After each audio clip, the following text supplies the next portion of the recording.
Hello and welcome to Wrestling and Everything, Coast to Coast, with your host, Buddy Sotelo Esquire, Evan Ginsberg, and Dr. Mike Leno, Wrestling's premier photographer. And this week, we have a very special guest with a subject that I think gets under-talked about and something that is very close to me, and that is the American Wrestling Association.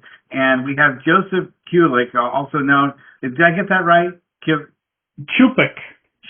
Chupik, sorry. Like Chupacabra, Yes, well, also known as Polish Joe, with AWA Memories. And I really want to welcome you to the show, and thank you for coming on in short notice. But I really like your page. I really think it's very well put together. You get some great clips from the AWA, and you're obviously a huge fan of the AWA. Now, I grew up in San Francisco, and I still live in the Bay Area. And so we were really a major AWA territory. Not major. I was the photographer there for Vern and his publicist, Davey Rosenberg. So it was an additional city that when Roy Shire retired, Vern and Vince fought over it. This was before Vince went national. So Vince took the San Francisco Cow Palace. Vern took the Oakland Arena, had the first show, did well for a number of years, but anyway, it wasn't like Chicago where it was Bruiser and Vern combining their promotions, or of course the Twin Cities, or any place in Wisconsin for Crusher. Joe, where do you live? Are you like in Wisconsin or Minnesota? No, I'm in the 7-county metro area just south of St. Paul. Okay, well that was big time, and Vern in his heyday, before the mess with Hogan, I mean, he was drawing some insane crowds. Or all you got to do is look at what was the Wrestle Rock Rumble, where all those poor guys had to do the rap, including Greg Gagne. That drew like 25,000, and Hogan was already gone by then in '85. Yeah, 25,000 might have been a stretch, but I mean, it did about 20. It just looked a lot smaller when you tried to fit it into the Metrodome that held about 48 or 50,000 people. But, they pulled it off. Too many matches, some really good, some not so good, like Bulldog Bob Brown and Giant Baba. Oh, good. Like, why couldn't you put Baba against somebody worthy, or did Jumbo come over with him on that tour? No. I had just started with the AWA in September of '85, and Wrestle Rock was in April of '86, and it started off with really good card, and then it just slowly kept getting more and more because everybody was coming out of the woodwork, all of Vern's old buddies that wanted to be on the card to get the payday, and so Vern kept adding matches, and if I'm remembering correctly, we had 16 matches on that card that day. And again, some of them were really good. Some were like, okay, next. So I'll tell you what was good about and then I'll shut up and let Russ talk. But the thing that I loved having, the first card I covered for the magazines was '73. Vern really gave Billy Robinson a platform. One of the most amazing athletes. I mean, he could be a dick to the boys, but he was one of the most amazing hooker shooters. And Andre, the Vachons and Carpentier and Vince Sr. tasked Billy Robinson and Carl Gotch to work with him a lot in Japan. So that's saying something for the guy that really, we had hoped back in the '70s, early '70s, till about '74, that Vern would have put the title on Robinson, but never did, which was a real shame. At least Bockwinkel got it, another class athlete. So I'll shut up, Russ. Well, I wanted to find out, Joe, how did you get started with the AWA, and how did it all begin for you? The Reader's Digest version is when I was going to tech school. I met Vern Gagne's daughter, Kathy, and when I saw the last name, growing up a fan, I had to ask her, and sure enough, she was indeed Vern's daughter. So the day I graduated, I got a phone call to come in and run camera for some interviews. And I graduated on a Friday, went in on that Monday, and that interview was with gorgeous Jimmy Garvin, Mr. Electricity, Steve Regal, and Precious. Ken Resnick was on the mic, and I was behind the camera. After that, got asked if I wanted to do an internship. That grew into full-time, into me directing and producing. And by the very end of it, in 2003, when we sold it, I was a part owner of the AWA. Oh, really? Wow, I did not know that. That's fascinating. Evan, do you have a question for our guest? Sure. What was your take on Vern, the person, the human being? Very controversial. Vern had a charisma about him when he walked into a room, any room. The way that he carried himself, you just knew that he was something. I got along great with Vern personally. I really did. Who doesn't have some controversy? Who doesn't? What promoter didn't have some of the boys hate him and be pissed at him at some point, whether it's a booking or a payoff or whatever. I don't think you could go into any territory and say that, yep, this promoter was absolutely the greatest and best ever. So, I mean, I guess I'm sort of defending Vern, but I like to think that I'm looking at wrestling as a whole. I was able to see what the other promoters were doing when we did Super Clash 3 in '88. And to see what these other promoters, Joe Dusick and Jerry Jarrett, David McLean, throw him into the mix as well. You get these other promoters in there, and they did the same kind of crap that Vern did. That really ended up pissing off some people. But they wouldn't work together. That's what killed the Pro Wrestling America, NWA and AWA thing, because Crockett came in there allegedly and was some of Crockett's people trying to steal Vern's talent. Greg has said this on many occasions, both to me when I interviewed him and on other shows. Vern's rep, just very quickly, in the 70s, 80s, he was a good payoff guy, but he would yell and scream if you effed up anything. So he was a screamer like Roy Shire was a screamer. But he was respected for the paydays and the fact that he went after quality athletes, guys like Dale Lewis, straight out of amateur Olympic wrestling in the 60s. And Vern always favored going after, that's where Leon White and all the rest of them, big time great athletes. Well, Chris Taylor in the 70s. Yeah, Chris Taylor died way too young. Boy, that guy was on Wide World of Sports before they even had the Inoki Ali stuff. So one of the first pro wrestlers. Gagne, and I have it. Jim Cornette and I have a copy of Vern's board game, the very first pro wrestler to have any kind of a toy game in 1960. That was before his Geraspeed, his vitamin pills and the powder. That I wasn't born till '65, so fortunately I didn't get that. But my understanding is that it was just all a gimmick, to use a wrestling term. But hey, he made some money off of it. Some more power to him. Now, can you tell me how you first started just even watching wrestling? What got you started, and who were you watching when you were young, or when you started watching? My mom and my godmother, both two big old Polish women, absolutely loved professional wrestling. And in the Twin Cities, it would air on Saturday nights from 6 to 7:30, and then they would have the card at 8 o'clock, either at the Minneapolis Auditorium or the old St. Paul Auditorium. Minneapolis was too far to drive at the time, so it was a very rare occurrence that we'd go to the Minneapolis Auditorium.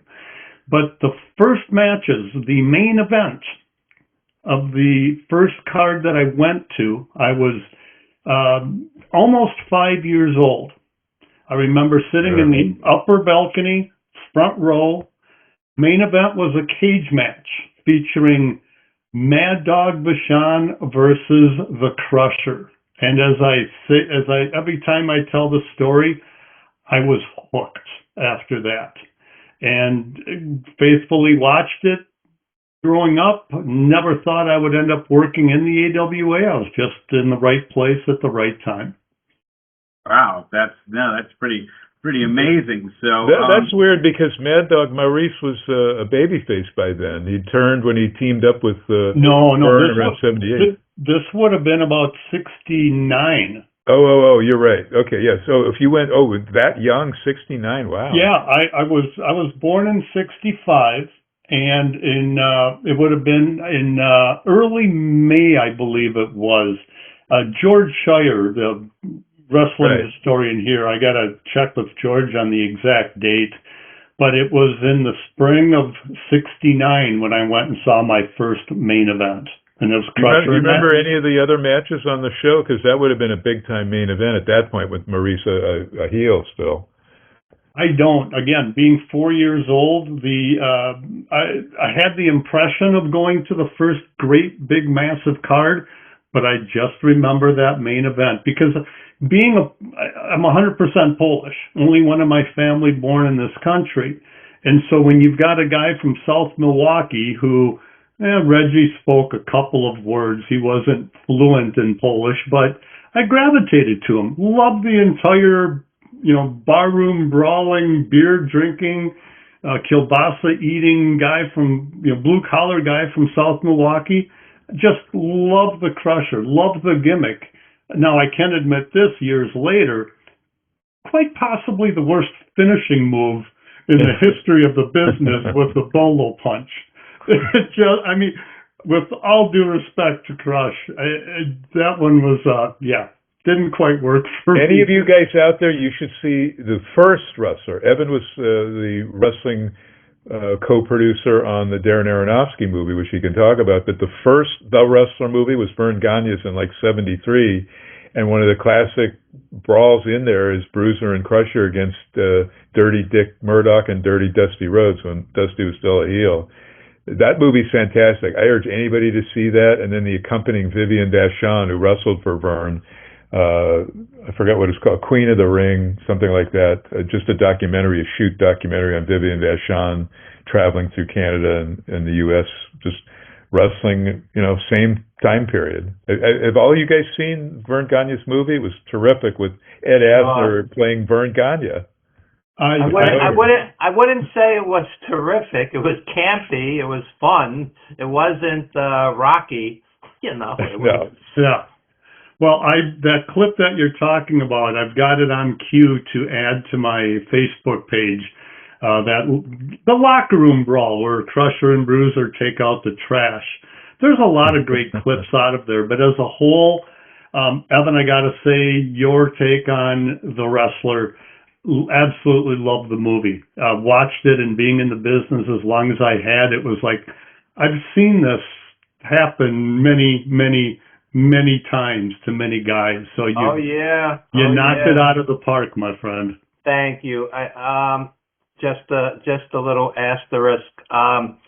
The producer is the money guy. I wasn't the money guy. I was the wrestling guy. I was the associate producer. You got all the talent. You booked all the talent for it. Yeah, I did a half dozen or so casting calls, and we brought in Ron Killings, a Necro Butcher, Romeo Roselli, a ton of the guys, and Alpha brought in a bunch of the guys. Alpha trained Mickey. But this isn't about me. I'm very curious. You keep mentioning ethnicity. In New York, we were a very blue-collar ethnic crowd at Madison Square Garden. As you can see, I got my Bruno shirt on, which is not exactly appropriate for an AWA show, but in New York, he was like a god, and the audience, we had the Hispanic fans for Pedro, and the Italian fans for Bruno, and the Irish fans for Pat Barrett and Davey O'Hannon, and Vince McMahon Sr. was well aware of the ethnicity, and Tony Atlas and Rocky Johnson came in for the black fans. We were a very urban, ethnic, place. So I'm curious how the crowd was similar or different in the AWA, because I was not in. I saw AWA at the Meadowlands, Pro Wrestling USA. Later that collapsed and Vern brought in AWA shows here. But I'm just curious, let's say a St. Paul crowd in a large arena. How is it different than a New York crowd? Didn't have as much diversity in the crowd. It was mainly a white fan base here in the upper Midwest. And there wasn't really a ton of ethnicity. You can't include Mad Dog from Algeria or right. The Algerian fan base was small. By way of Montreal. Yeah, exactly. Or Sergeant Jacques Goulet, French Foreign Legion.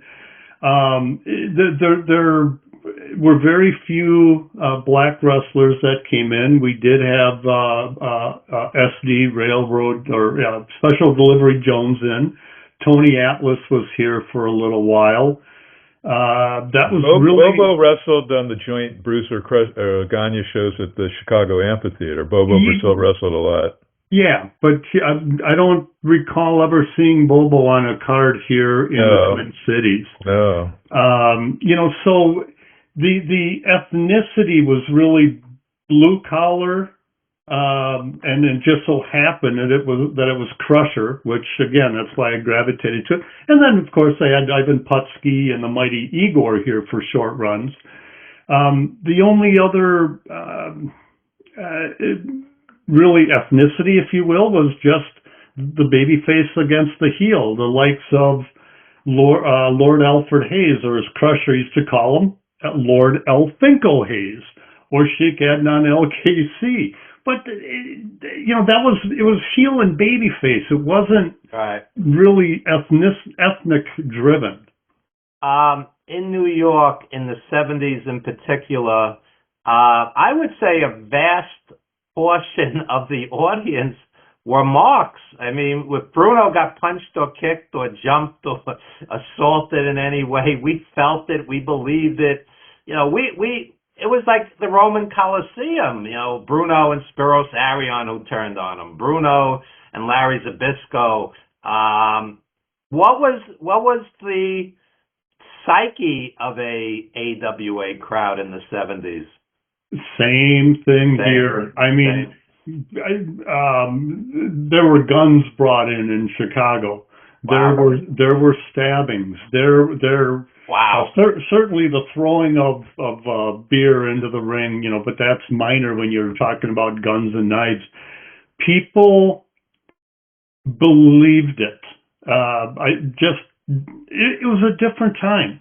You had the people that suspected that it was fake, or not fake, that it was not real, and you had those that just let themselves get immersed into it. Of course, now the cat's out of the bag and kayfabe's been dead for a long time, but people allowed themselves to escape, to go to the arena and to hate Bobby the Brain Heenan and Nick Bockwinkel and love Vern Gagne or Billy Robinson. They let themselves get too far into it, if you will, because I'm sorry, if you're bringing a gun and a knife to a wrestling match, you probably shouldn't be allowed in public, in my opinion. But we talked about that. That fan that got away ran away from the cops that shot. He was actually a fan of Bockwinkel as heel in the main event against Vern. That's when he shot at the ring. Thankfully, nothing happened to anybody. And then there were two incidents. One of the biggest ones was when somebody just walked off at the timekeeper's table with Vern's first world title belt. And it was like never found, something like that. And it was actually worth money. It was a real ridiculous shame. Something back like then, it probably ended up in a pawn shop for like $100. Yeah. Melted down into a watch or something. I'll tell you the craziest gun story in wrestling, and this is true, and I'm not elaborating. I'm sitting at an indie show, and these two wrestlers were contemplating one would shoot the other, but just graze them in the arm as an angle. And the promoter was like, "Are you guys insane? What if you hit a fan? What if you kill one of you, or the bullet ricochets? You can't shoot inside an arena." I couldn't make this up. It's so crazy. You know, for 41 years I've been around the business on the inside, and for, we'll say, 57 years I've been watching it. And all I can say is it's just one of the most unique entertainment vehicles that there is out there. From the way that it's presented right on down to the fan base. You get a little bit of loyalty and a whole lot of crazy. That's what makes it great. I worked a wrestling convention today. Believe me, you sit there. It's like watching the boss scene in Star Wars. Yeah.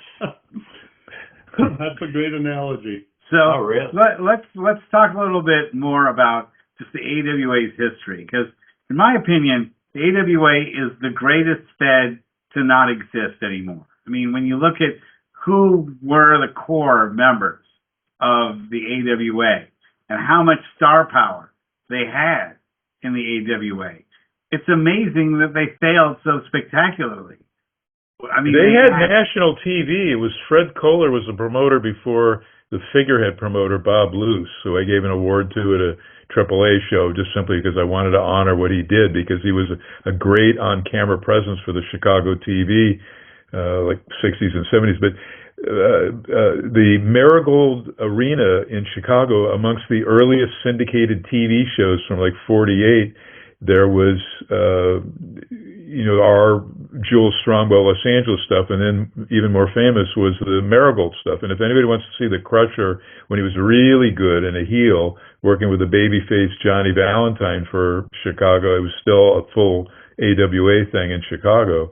All those 50s, the Bavarian Boys and Rocca and Buddy Rogers, I mean, everybody who was anybody. But Crusher was in his element. You know, you look at him in the 70s, he wasn't the guy he was in the 50s when he could really go. And that's true, probably all of them. I mean, a lot of those guys stayed a little longer than they should have. Von Raschke, Mad Dog, etc. Even Larry, actually, I think Larry Hennig was still pretty good till he retired. And when Vern, very quickly, Russ, I know, may or may not remember I brought this up, there was a brief territory war in L.A. against the NWA LaBelle office, where Vern Gagne partnered with the owner of the Fabulous Forum, which was our top rock concert and sports venue. Same guy who owned that venue, as well as the Lakers and the Kings hockey team, Jack Kent Cooke, partnered with Vern. They had two shows totally loaded. That first show was Gagne against a heel Dick the Bruiser. This was 1969. Co-main, Larry Hennig against Lou Thez, the Vachons against the Blackjacks were on it, and so on. And the NWA was completely stacked. Dory Jr. against the Sheik, and then followed up Dory defending the title against Blassie, and then Neil Moskowitz, and that put the end to Vern's foray. But so Russ is right. It was a big deal when those were the three main ones. Really, NWA, AWA, and Tri-WF Vince Sr., which it really, for a lot of it, wasn't considered a world title, but it really was at the same time. But AWA, and look at the stuff that was going on. If Vern had only gone with Hogan, put the strap on Hogan, the whole landscape might have been different. Well, first I want to address the guys, a lot of the guys who stayed around too long. It happened back in those days, and it still happens today, it happened everywhere. I'm not picking on those guys because they still were great characters, but the Jim Raschke, Baron von Raschke, that I saw late 60s, 70s, he was really amazing. And he came in, Evan remembers, he came in, Blassie managed him like he did Waldo von Erich about the same time in the Tri-WF. And Von Raschke was Bruno's last opponent before Bruno lost the belt to superstar Billy Graham. Did not know that. Yeah, I saw them at the Garden, yeah. What I remember about the whole age thing. Vern wrestled his last match at Wrestle Rock, and not everybody, but the scuttlebutt was, he's too old. He should retire. What's he doing trying to get back into the ring? And this was 86, and Vern was born in 26, I believe.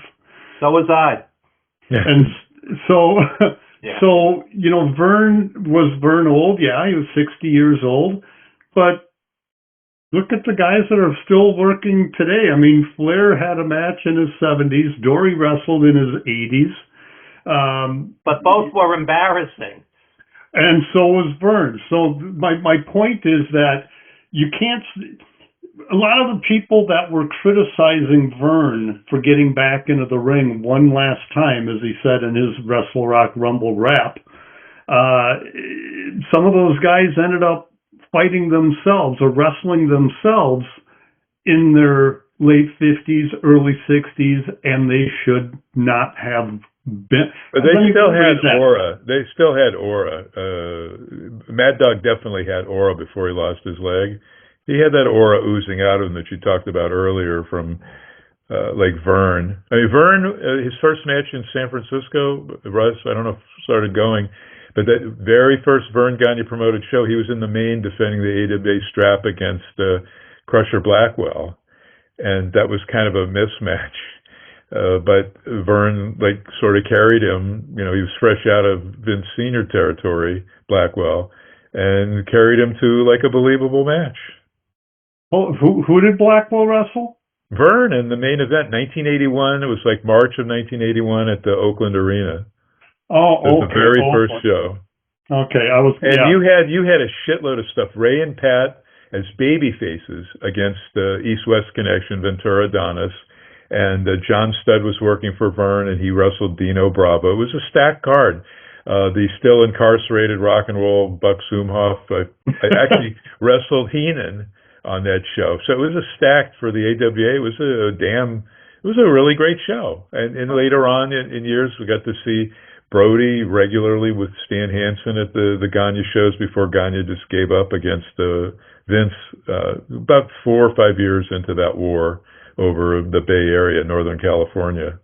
In New Jersey, we got Nick Bockwinkel against Larry Zbyszko for the AWA belt twice, and Bockwinkel was in his 50s at the time, and I thought he was still great. So my question would be, how come, 40 years later, you don't often hear Nick Bockwinkel's name when they talk about all-time greats, because I think he more than qualifies. Oh, yeah. Oh, how come history hasn't been all that kind to him? 100% agree with you. What about that match against Kurt, that hour? It occupied the whole TV show. That was an incredible match for Nick at that age.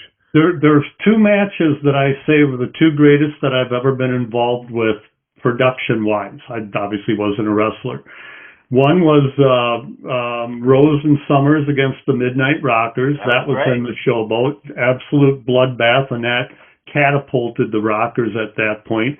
And the other one was Kurt and Nick, the 1 hour Broadway that you look at the end of that match and the fans were still popping. They were standing. They were cheering. The match was absolutely incredible.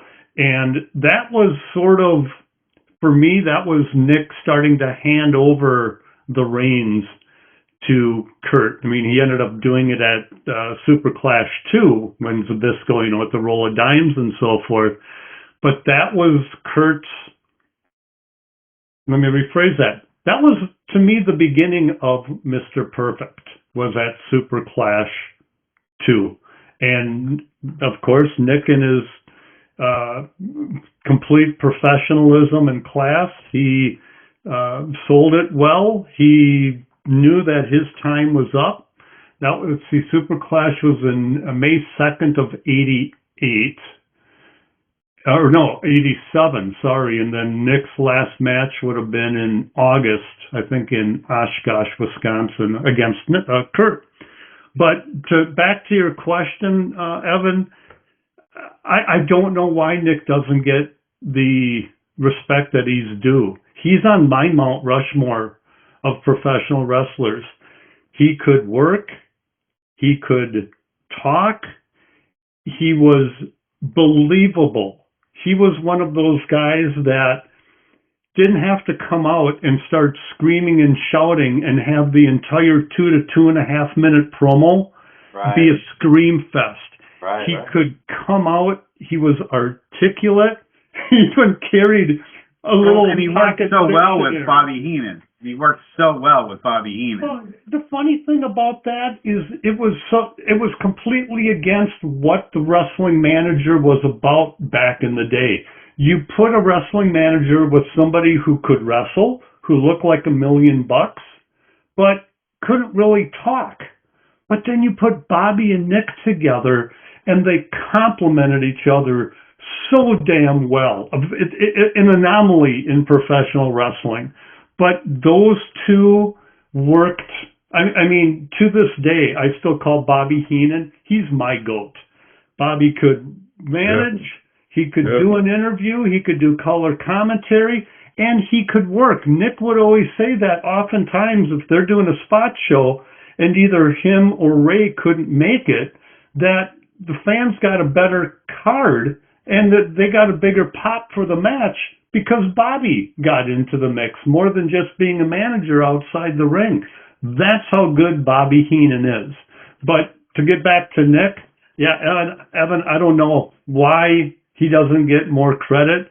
Maybe the only thing I can think of is Nick got done in 87, and back in 87, not everybody still had cable television. You know, so he might have just not gotten the exposure that the next generation of wrestlers did. That's the only thing I can think of, but I'm glad you brought it up because he has the respect of the boys because when they did that first WCW Super Brawl and Ev, you remember they did it, but they were helping me with my St. Louis convention, sending legends. Like the month before, but I think whatever it was, Super Brawl, the main event was Dory Jr. against Nick Bockwinkel, GOAT against GOAT. My next question would be, how come Dr. Mike Leno's head looks like it's on disembodied, like it's in a jar in a sci-fi movie? I can't see. I don't have any image of anybody but Russ. Anyway, it's a sci-fi movie where the guy's head is in a jar. Well, it's like The Outer Limits. I urge everybody to go and check out the 60s. I've got to go. So here's my pitch. The 60s Outer Limits. Way scarier. As great as The Twilight Zone was, way scarier. But also check out Heenan, not just with Bockwinkel, but the greatest trio I've ever seen, and I've seen everything around the world, was Ray and Nick with Heenan. I have a world-famous shot I took at the amphitheater right before they dropped the straps. I guess it was 75 or 77 at the Chicago Amphitheater, and there was a mini riot prior to that. They dropped it to Bruiser and Crusher. The place went insane, but I made the cover of Gong magazine with that shot of Ray and Nick with their belts, Heenan in between them looking right at me when I was shooting through the ropes. And if you want to see, Nick Bockwinkel, look at the stuff he did in Hawaii, where he was a babyface with his dad, Warren Bockwinkel. There's so much cool stuff. Hawaii, Nick was wrestling a guy he trained to be one of the greatest promo guys ever, King Curtis Iakea, then Prince Iakea. We're talking late 60s, and Nick was working with him on promos. So at that time, not the WCW shit you'd see later on in the 90s, but I'm talking, Nick Bockwinkel wrestled Neil Moskowitz not only in Honolulu but in Houston for Paul Bosch, where Nick and Heenan were regular presence. At least once or twice a year they'd pop in there. So Nick is a GOAT for me too. I think the greatest AWA champion. I mean, Vern was Vern. He owned the promotion. Nick as an athlete, just a class guy, and his dad was one of the most wonderful people ever. And his brother, who would referee, they let him use his the Bockwinkel name in Los Angeles when Bobby Bockwinkel ref there. But no, he had to take his dad's first name, Bob Warren. Yeah, Bob was a friend of my brother's too. So Bobby Bockwinkel was a great guy. I think he recently passed, Russ. He was living up in Davis, where the world's greatest. About 10 years ago. He died about Speaking of dogs, the greatest veterinary schools is in Davis, California, where Bobby and his wife lived, and he had a slew of dogs. I think that's Mad Dog wanting to get his mug on the Mount Rushmore. So good night, you guys. Have a great. All right, thanks, Mike. Nice to meet you, Mike. Hey. I have a quick question. Over the years, I've interviewed innumerable legends, and many of them have said that they feel that prime Ray Stevens was the greatest of all time. 60s, 70s Ray Stevens. I saw him in the WWF in the 80s. He had lost a step or two. But, Ray Stevens in his prime, his peers, many of them, the names that always come up, greatest of all time with the legends themselves, they'll say Buddy Rogers, Ray Stevens, some will say Thez, just as far as pure wrestling. What's your take on Ray Stevens in that talk of all-time greats? And just before you start, Joseph, I just want to say, Ray Stevens here in San Francisco was the equivalent of Ric Flair. Yeah. Pat Patterson was the equivalent of Hulk Hogan for us, but Ray Stevens was Ric Flair. Everybody respected the hell out of him here in the Bay Area. He was like a wrestling god out here. But continue, Joe. So the thing that I can say about Ray the Crippler Stevens is one of my favorite people to work with in the business. There's no disputing that Ray at one time was one of the greatest ever. He was as hated of a heel as there was. When he turned on the Heenan family, I believe it was in about 77, 78, somewhere like that.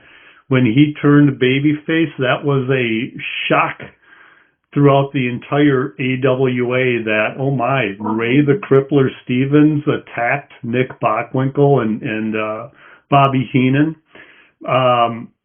Ray the Man was just fun. He had this infectious guttural laugh when he loved to pull ribs, loved to joke around with you. Ray Stevens never grew up.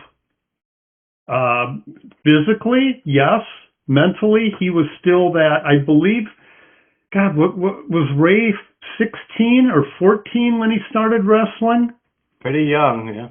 And he was not very literate, needed help with things, but he just loved to have fun. He loved to party.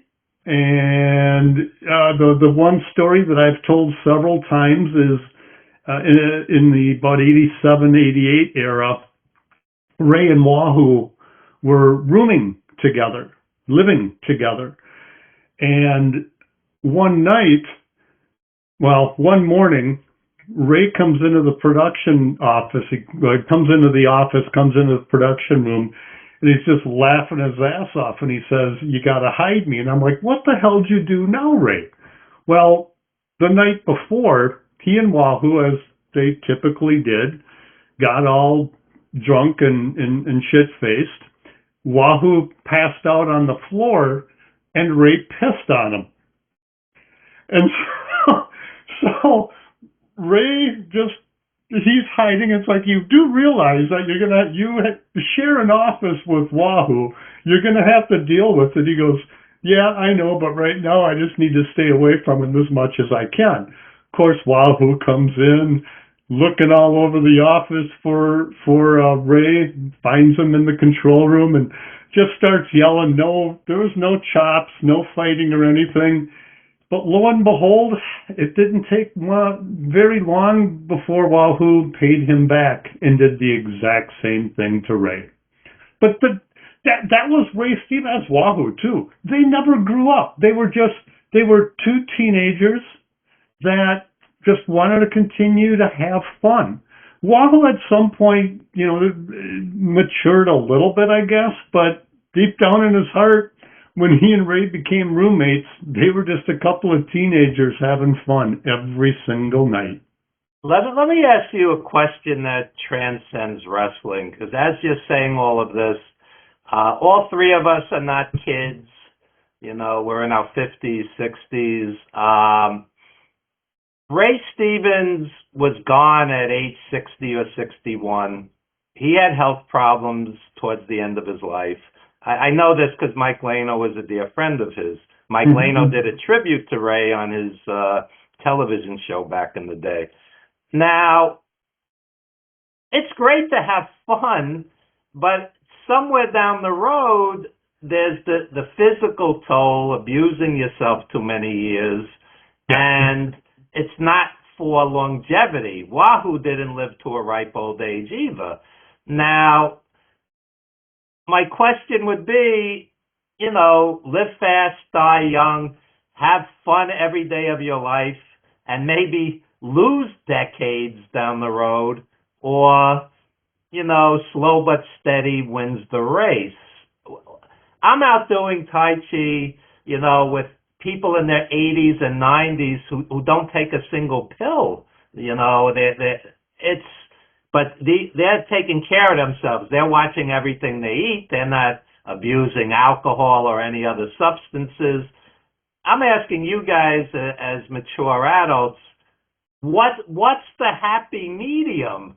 Because, Ray was gone at 60 or 61. And, that's a shame. It really, You make a very valid point, but I have to add into that we, and this is not defending Ray and Wahoo or wrestlers from that generation, but you've got guys who are on the road for 250, 300 days a year.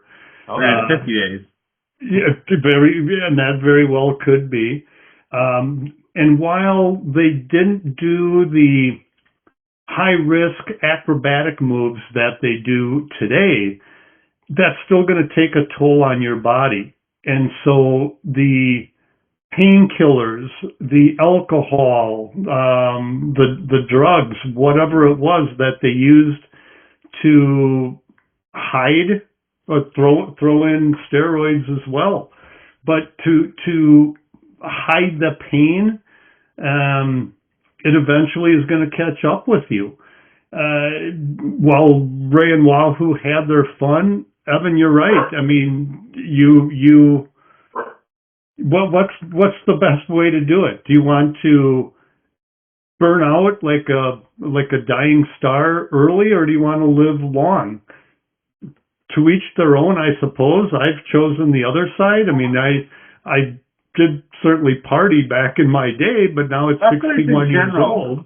Wrestlers in general just think that they're, bigger than life, and sometimes they buy into it, thinking to themselves, hey, I can withstand all these things in the ring. I can do all these things outside the ring, and if I can, if I'm larger than life in the ring, when I get outside the ring, I'm also larger than life. And that whole thing about, being on the road so much, the loneliness drives them to sometimes go to bars and get into fights and, to drive fast and to, want to do a lot of other types of drugs that aren't necessarily, even steroids. I mean, a lot of cocaine in the 80s, a lot of, people, combining all sorts of medications together to try to get that ultimate high. And hey, that was what was going on in society too. I mean, society had a big problem with that sort of stuff going on. So wrestlers are no greater or lesser than the society that they're actually in,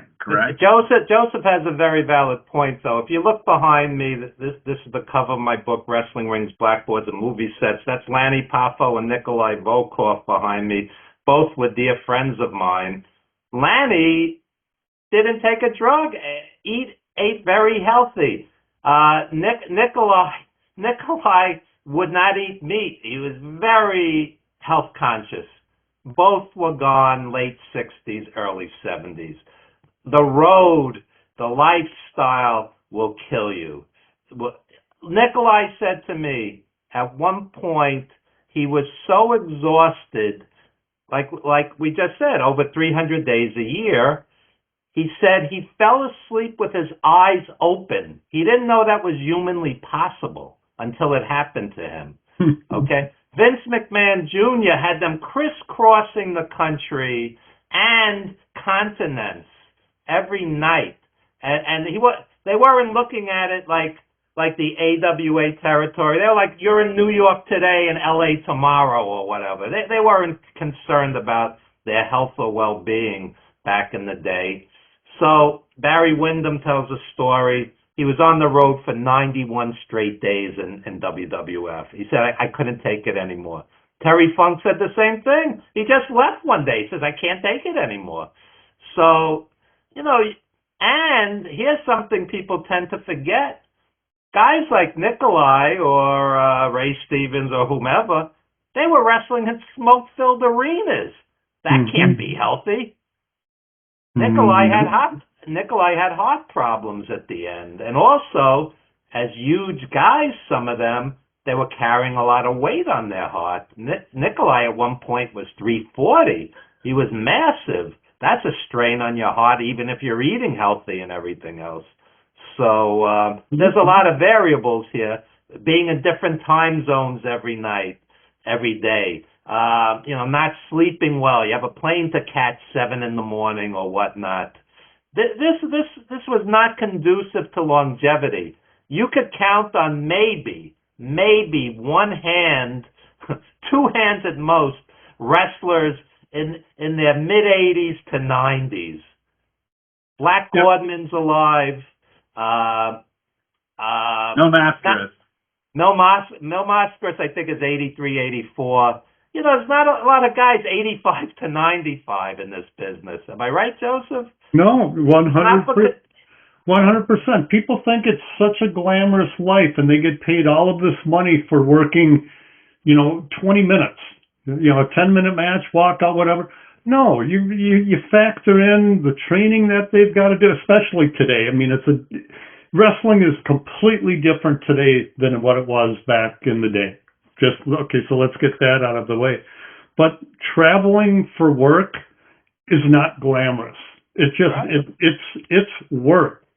Getting in a cab, staying in a hotel, being away from your family, being taken to the arena, just not knowing where you're at on any given day, and then you have to go out and perform like life is great and normal. And back in the day, the guys, when they were main eventing, they weren't paying for their own hotel rooms. It wasn't a big corporation like the WWE is now, or Anthem, is it, that owns them? TKO. TKO, thank you. So a lot of the guys would just go into some rundown little crappy motel, depending on the city that they're in. They might be in Oshkosh one night, and then they're going to be in Minneapolis the next. You're going to get better accommodations in Minneapolis than you do in Oshkosh. Now, that's driving.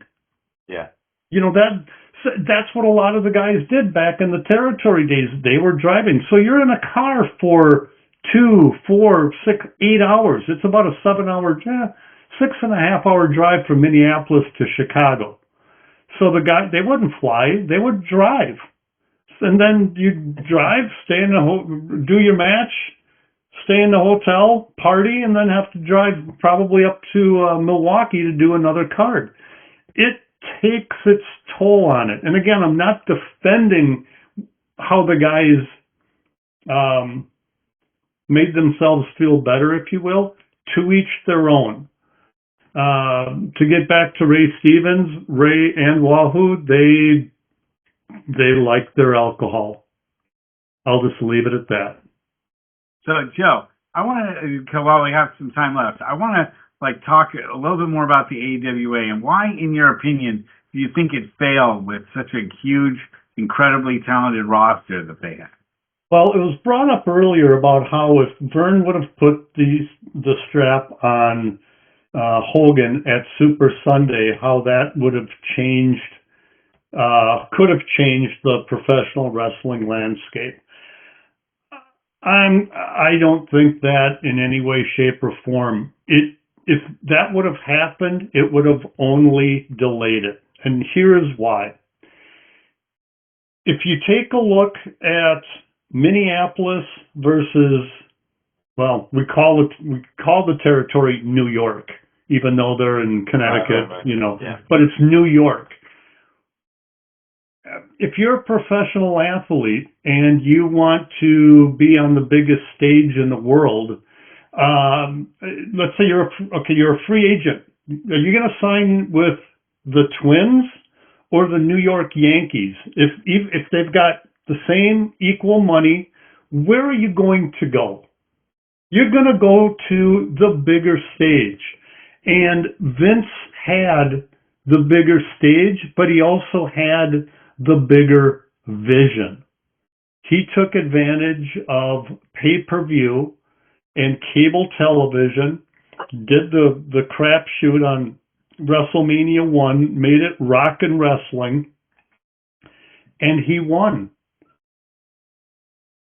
If Vern would have put the strap on Hogan would have been here for maybe another year or so. I mean, Hogan, I believe he has stated this himself as well. I mean, the big blow up was over the Japan money.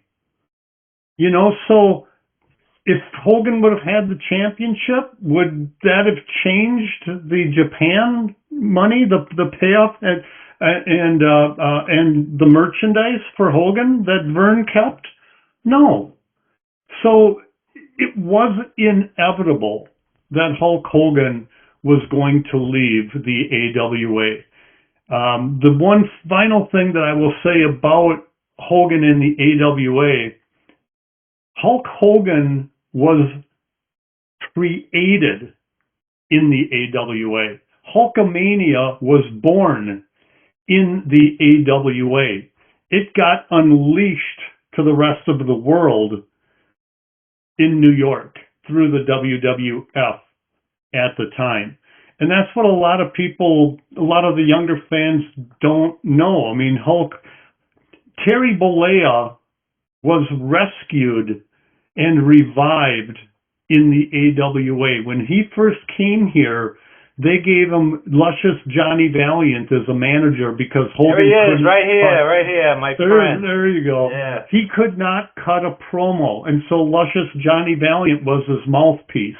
That didn't last very long, and Hogan was able to develop, but the whole ripping off the shirts and being this larger than life character was all done at the AWA. It catapulted, and there's one step in between the AWA and the WWF, and that's a little movie called Rocky III. Yeah. That made Hulk Hogan, Thunderlips in the movie, that made him an international phenomenon. He came back here for a very brief while, and then he took his ball and went to the WWF. Once again, the AWA was not going to keep Hulk Hogan. The AWA was not going to become what the WWF and later WWE became. It was not going to happen. So for those that say, oh, Vern could have been what the WWF is, no, that was not going to happen in any way, shape, or form.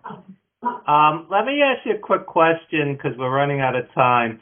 Back in the day as a kid, many of the quote-unquote mock mags would have on the cover, for example, Nick Bockwinkel, Bruno Sammartino, and Harley Race, the three quote-unquote world champions. Question 1, who was the greatest champion and why? Question 2, what was the greatest promotion for whatever reason, talent-wise? It's not all dollars and cents, That's basically... Well, I mean, if you're, who's the greatest champion? I assume that you're talking about the three that you mentioned, Harley, Harley, Bruno, and Nick. I'm going to be a homer, and I got to put Nick number one, Harley with a close two, and Bruno with a little further distance, number three. Bruno, with all due respect to what his accomplishments, Bruno! Yes. With all due respect to the legend of Bruno Sammartino, I just don't think he was as great of a worker as a Nick Bockwinkel or a Harley Race. And I totally agree with you. I 100% agree with you. Especially second reign Bruno. It was a lot of punching and kicking and bleeding. No. But Bruno would walk down the aisle, in a pair of plain, shorts, and just the charisma was off the charts. The charts. Madison Square Garden would literally shake.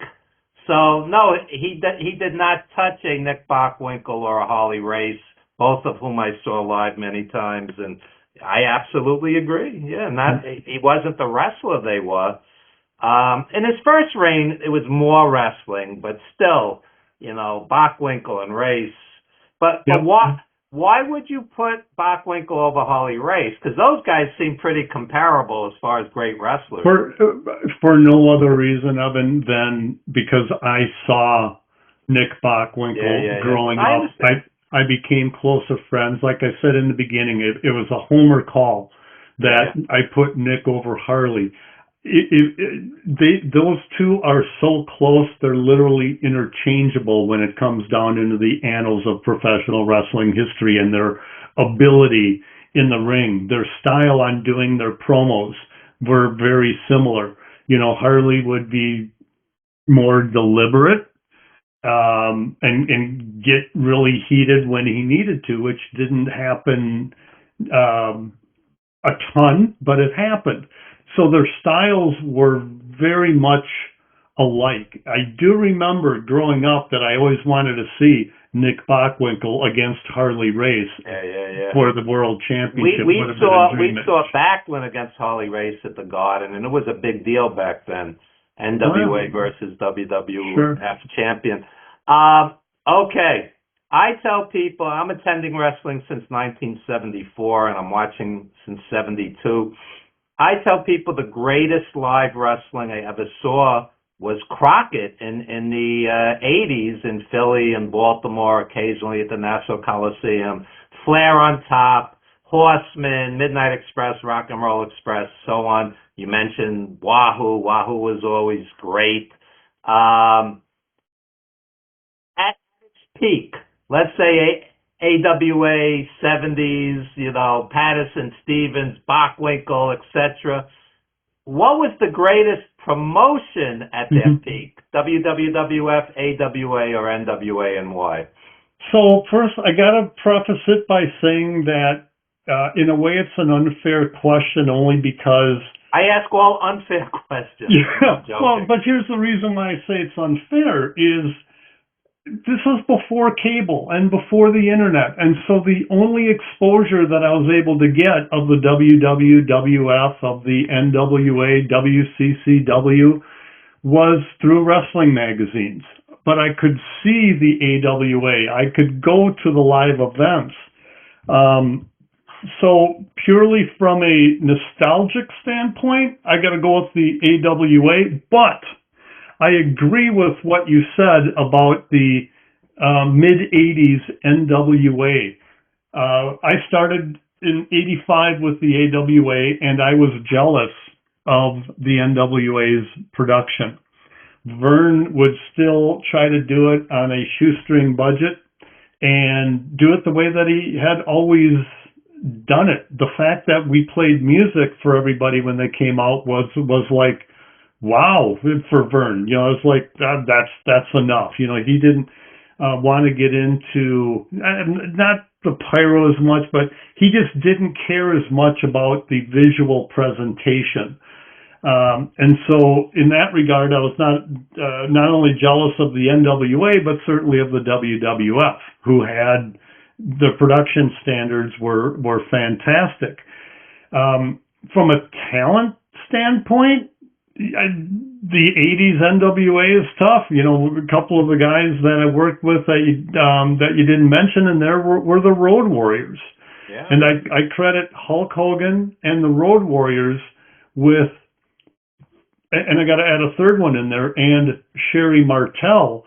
She was great. They all, to me, they redefined professional wrestling in their own way. The Road Warriors were a tag team. Yeah, you had Crusher and Bruiser and guys who were bigger, but the way that they burst onto the scene, they transformed professional tag team wrestling. Hulk Hogan, we've said it enough. I mean, he changed it completely. And I got to give kudos to Sherry Martel, because until Sherry, at least in particular with the AWA, you'd have a women's world champion and then you wouldn't see her. Women got treated like the midget wrestlers were. They were a sideshow. They'd come in maybe once a year. When Sherry came in, that helped establish women's wrestling in the AWA. But beyond that, Sherry was so damn good. She was a great worker. She was great on the mic. Well, they had her work against Medusa Michelli, and those were great contests. But Medusa's first match was against Sherry at Super Clash 2. I just talked to her about it at down in Waterloo, Iowa, at the Hall of Fame. She brings up that match and how nervous that she was, but that Sherry took care of her. She showed her the ropes, and so Sherry did it the right way. You know, she helped the next generation, and so for me, Sherry, the Road Warriors, and Hulk Hogan were the three who transformed professional wrestling for everybody, especially for me. Many years ago. One final question, because we're running out of time. Sure. Quickly, and you can join in, Evan, but we got to make it fast. What is your favorite AWA match that you saw in person, that you saw live? Well, I mentioned it earlier before. Nick against Kurt, and then Rose Summers against the Rockers. I'm going to go with Rose and Summers. Thank you, against the Rockers, simply because it wasn't the 1 hour Broadway. I loved, a close second is the Kurt and Nick match. The reason I don't put that over as much as the other one is I got more in that 20 minutes than I did out of that 60 minutes of Kurt and Nick. But if you want to see an old school, fantastic wrestling match, Kurt versus Nick, and I will be putting that on my Polish Joe AWA Memories Facebook page. Evan, have you got an AWA match that stands out for you? Well, in New York, like I said before, we saw Nick Bockwinkel and Larry Zbyszko, which twice, and they were both tremendous matches. But we didn't have the exposure. I should say, technically, it was in New Jersey at the Meadowlands. We didn't have the exposure to AWA here. On TV, I saw those same matches. Rose and Summers and the Rockets. That was unbelievable. That was. And Doug Summers, who passed a few years ago, he was underrated. The guy, excellent wrestler. Well, and so is Paul Persman or Buddy Rose. Oh, absolutely. Underrated. He could work. Try to be 270 pounds and do a kip-up. I can't do it, and I'm 6'3", 205 pounds. I mean, Buddy Rose or Paul Persman had some athletic ability still in him in the middle 80s. Later on, I mean, Buddy ballooned up to well over 400 pounds, and that ended up being his demise. But yeah, Rose and Summers, to me, they helped make the Midnight Rockers. As good as Sean and Marty were, and as young as they were, Rose and Summers helped catapult them to the WWF. I saw Buddy Rose against Backlund at the Garden. He was a big deal in New York, too, early on. 1985, Sergeant Slaughter, Kurt and Larry Hennig in a cage against the Road Warriors and Precious Paul Ellering at the Cow Palace in San Francisco. That was one of the wildest matches that I ever saw in my entire life. Absolutely crazy, raw mayhem with Paul Ellering doing the job at the end, getting knocked out by Sergeant Slaughter. But it was just it's the only time I ever got to see Larry the Axe Hennig live.